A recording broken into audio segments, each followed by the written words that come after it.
चाहे कोई अपना भी मांगे, लेकिन अपने घर की ये 5 चीजें आपको कभी भी किसी को नहीं देनी चाहिए, वरना घर में आती है भयंकर गरीबी। इसी के साथ इस वीडियो में मैं आपको बताऊंगी कि सुबह के समय आपको कौन सी वो गलतियां हैं जो नहीं करनी चाहिए, ताकि आपके घर में सदैव देवी देवताओं का आशीर्वाद बना रहे। तो दोस्तों, पूरी जानकारी के लिए इस वीडियो को अंत तक जरूर देखिएगा। नमस्कार दोस्तों, स्वागत है आप सभी का एक बार फिर से। दोस्तों, सच्ची श्रद्धा से कमेंट्स में जरूर लिखे हर हर महादेव।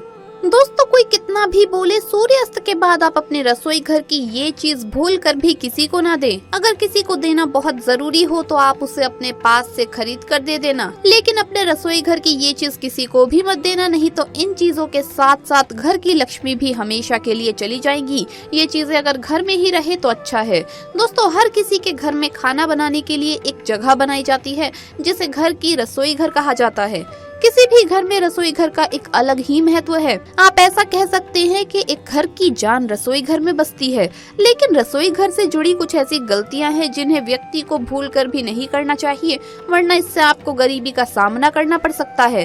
आपकी रसोई घर की कुछ खास चीजें आपको कभी भी किसी को देने की भूल नहीं करनी चाहिए, वरना माँ लक्ष्मी घर का त्याग कर देंगी। तो आइए जानते हैं कौन सी है वो चीज। लेकिन उससे पहले दोस्तों, आपसे रिक्वेस्ट है कि वीडियो को लाइक करें, अपने दोस्तों के साथ शेयर करें, और अगर आपने अभी तक चैनल को सब्सक्राइब नहीं किया तो सब्सक्राइब करके बेल आइकन जरूर प्रेस कर लें। दोस्तों, नंबर 1, सफेद खाद्य पदार्थ जैसे चावल, आटा, नमक या फिर शक्कर हो, या ऐसे में चीनी जैसी सफेद वस्तुएं भी सूर्यास्त के समय या सूर्यास्त के बाद किसी को भी नहीं देनी चाहिए। अगर हम ये चीजें सूर्यास्त के बाद देते हैं तो माँ लक्ष्मी भी इन्हीं चीजों के साथ दूसरे के घर चली जाती है, इसीलिए ये भूल ना करें। नंबर 2, हल्दी। दोस्तों, हल्दी भी लक्ष्मी स्वरूप मानी गई है, और हल्दी भी अगर आप किसी को देते हैं तो घर से लक्ष्मी चली जाती है, इसीलिए ये भूल गलती से भी हमें नहीं करनी चाहिए।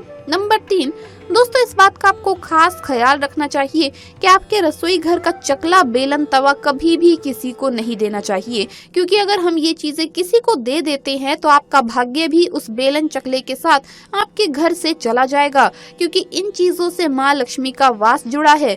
ये आपके घर में लक्ष्मी स्वरूप है। नंबर 4, दोस्तों, शास्त्रों के अनुसार बताया जाता है कि अगर घर में महिलाओं के पास या आपने अपनी पत्नी के पास अगर कुछ धन संभाल कर रखने को दिया है, या घर की महिलाओं ने जो धन जमा किया हुआ है, तो वो जमा किया धन कभी भी किसी को उधार में नहीं देना चाहिए, क्योंकि घर की लक्ष्मी के पास अगर लक्ष्मी जोड़ कर रखते हैं तो वो आपके घर की समृद्धि है, आपके घर में सदैव बरकत की निशानी है।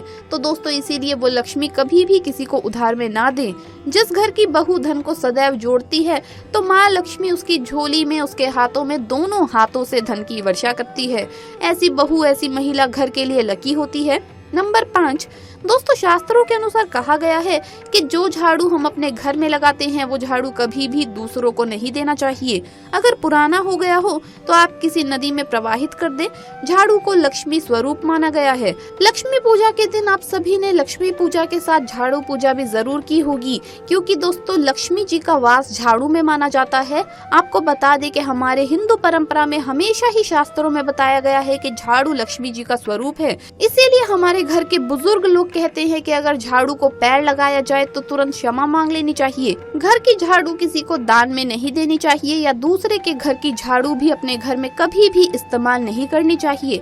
ऐसा अगर हम करते हैं तो हमारे घर में से लक्ष्मी चली जाती है, इसीलिए कभी भी झाड़ू किसी को ना दे।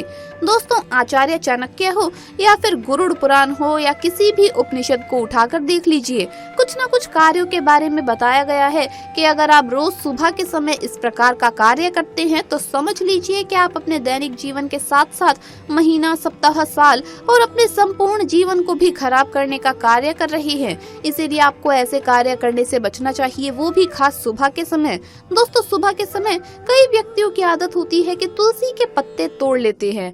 दोस्तों, ध्यान रखिए कि वैसे तो तुलसी के पत्ते सुबह के समय अगर आप तोड़ लेते हैं तो कोई बात नहीं, लेकिन कुछ वारों के दिन तुलसी के पत्ते तोड़ने की मनाही है, जैसे कि शनिवार का दिन हो या रविवार का दिन हो। इन दोनों वारों पर आपको नहीं तोड़ना चाहिए, या फिर 11 का दिन हो तो इन दिनों में तुलसी के पत्ते भूल कर भी आपको नहीं तोड़ने चाहिए। अगर सुबह के समय आप ऐसा करते हैं तो समझ लीजिए कि साक्षात नकारात्मकता आपके घर के अंदर प्रवेश करती है। इसी तरह सुबह के समय हरि भजन का समय होता है। भगवान की पूजा पाठ का समय होता है। अगर कोई व्यक्ति सुबह के समय ही किसी प्रकार का गलत कार्य करता है, किसी प्रकार का गलत संबंध बनाता है, या फिर अगर आप अपनी सुबह उठने की शुरुआत नशे के साथ करते हैं, शराब मांस के सेवन के साथ, गुटखा खाकर करते हैं दिन की शुरुआत, तो दोस्तों आपकी वो सुबह आपको नर्क में धकेलने का कारण बन जाती है। आपकी वो सुबह आपके जीवन में अच्छे परिणाम नहीं लेकर आती। इस बात का आपको ध्यान रखना चाहिए कि आपको अपने सुबह की शुरुआत हमेशा शुभ कार्य से करनी चाहिए, ताकि आपके घर परिवार में सकारात्मकता बनी रहे। तो अपनी सुबह की शुरुआत हमेशा ईश्वर का नाम लेने से करें। दोस्तों अपने घर की सुबह की शुरुआत में सबसे पहले ब्रह्म मुहूर्त में झाड़ू लगानी चाहिए। घर की महिलाओं को इस बात का ध्यान रखना चाहिए कि सुबह उठते ही ब्रह्म मुहूर्त में ही घर में झाड़ू लगा ले। लेकिन अगर ऐसा संभव ना हो तो कम से कम मुख्य द्वार के आसपास तो जरूर झाड़ू करें।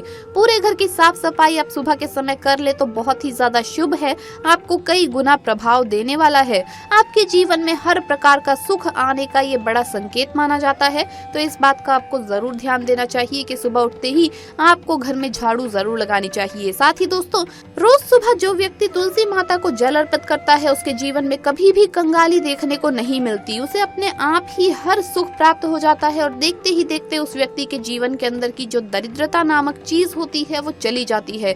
इसीलिए सुबह के समय आपको ये नियम जरूर बनाना चाहिए।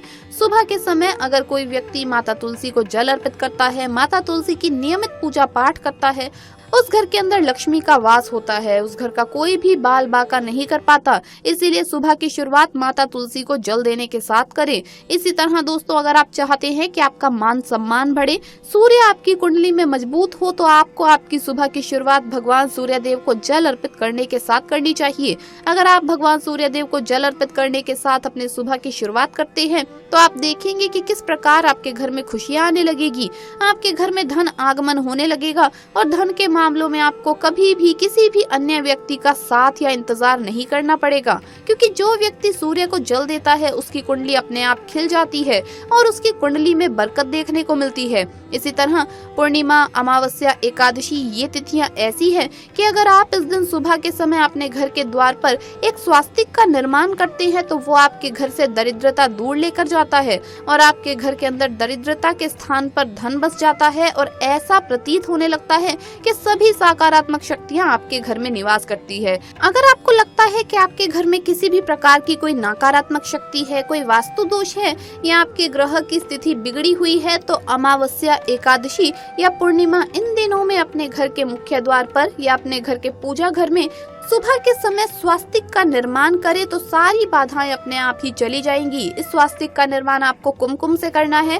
आपको इसका उचित परिणाम जल्द ही देखने को मिलेगा। इस बात का भी ध्यान रखें कि सुबह के समय आपको भूलकर भी ऐसा कोई भी कार्य नहीं करना चाहिए जिससे सामने वाला व्यक्ति आपसे नाराज हो जाए, आपसे क्रोधित हो जाए। जैसा कि सुबह के समय अगर आप क्रोध करते हैं, किसी व्यक्ति के साथ लड़ाई झगड़ा कर बैठते हैं या आवेश में आकर सुबह के समय किसी सामने वाले व्यक्ति को आप कुछ उल्टा या अपशब्द बोल देते हैं, तो दोस्तों ऐसे घरों में और ऐसे लोगों के पास कभी भी माता लक्ष्मी निवास नहीं करती। अगर आप इन बातों को नियम बना ले और अपने घर में अपने सुबह की शुरुआत हमेशा शुभ चीजों से करे तो समझ लीजिए कि कोई भी व्यक्ति आपका बाल भी बाका नहीं कर पाएगा और देखते ही देखते आपके घर परिवार में खुशियां देखने को मिलेगी और माता लक्ष्मी का ऐसा सकारात्मक वास आपके घर परिवार के अंदर होगा कि आप किसी भी क्षेत्र के अंदर जाएंगे तो वहां पर आपको तरक्की जरूर मिलेगी। तो दोस्तों आपको वीडियो कैसा लगा हमें कमेंट्स में जरूर बताएं। इस वीडियो को लाइक करें, अपने दोस्तों के साथ शेयर करें और हमें सब्सक्राइब करना न भूले। जल्द मुलाकात होगी अगली वीडियो में। हर हर महादेव, जय महाकाल।